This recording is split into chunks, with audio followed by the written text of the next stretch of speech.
vrijeme života bana Josipa Jelačića, Zagrebačko gradsko poglavarstvo odlučilo se na promjenu naziva najvećeg donjogradskog trga iz imena Harmica u ime velikog hrvatskog vojskovođe bana Josipa Jelačića.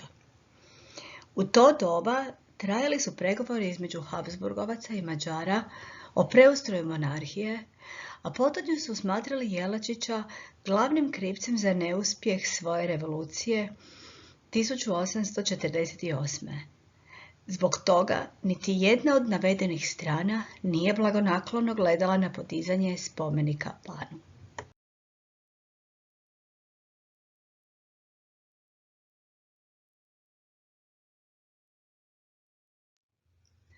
Sedam godina poslije banove smrti otkriven je spomenik koji danas krasi istoimeni trg.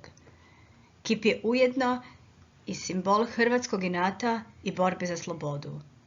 Prvotno je kip bana bio okrenut prema sjeveru. Spomenuta strana svijeta odabrana je zbog smjera Mađarske, čiju je revoluciju ban ugušio 1848. godine.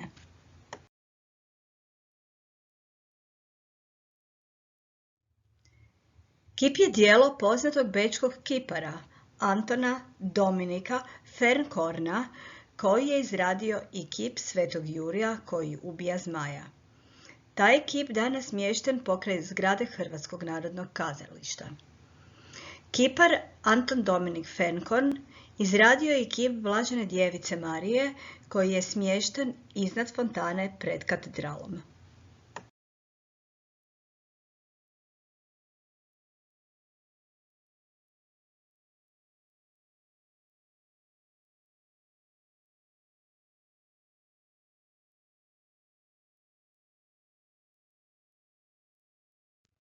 Svečanost postavljanja kipa bana Josipa Jelačića obilježuje fotograf Franjo Pomer, a fotografija se smatra prvom reportažnom snimkom u Hrvatskoj.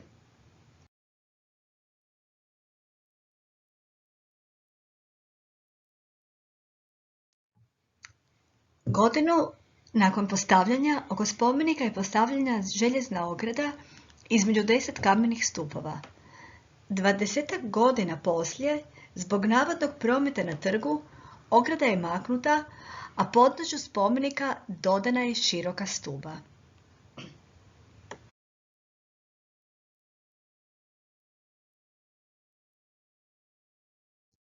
Spomenik je uspio preživjeti 2 svjetska rata i mnoga turbulentna vremena, ali ne i komunističku vlast.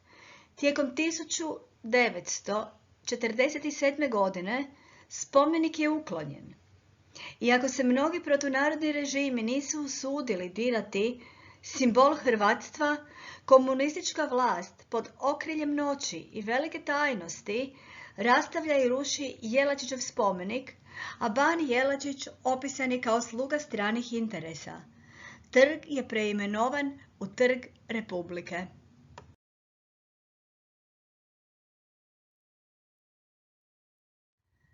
Tako je slavni Jelačić nestao s glavnog zagrebačkog trga. Njegov kip rastavljen je na dijelove koji su bili pohranjeni u depo Zagrebačke gliptoteke.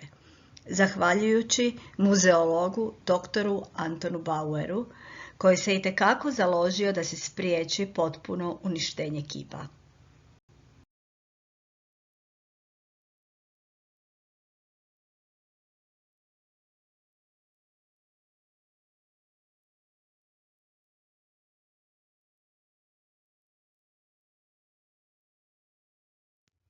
Pune 43 godine zadržan je naziv Trga Republike, a presudni čin vraćanja spomenika dogodio se 8. listopada 1989. godine.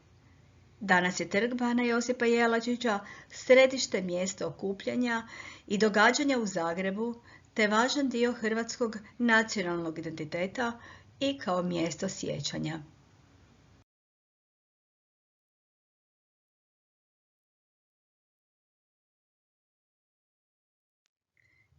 Nekoliko zanimljivosti.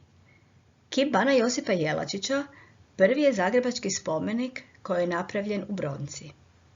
Konj na kojem je ban Josip Jelačić dojahao na ustoličenje u Zagreb, zove se Emir. Ban ga je dobio na poklon od Mahmud Bega Bašića iz Bihaća. Emir je uginuo 10 godina nakon Banove smrti. O ljudima i događajima koji su obilježili Zagreb čitajte u knjizi Tragovi u vremenu autorice Roze Kugli. Roman tematizira povijest i kulturnu baštinu grada Zagreba, te osobito važne datume u povijesti grada sa naglaskom na ulogu kultne knjižare Kugli.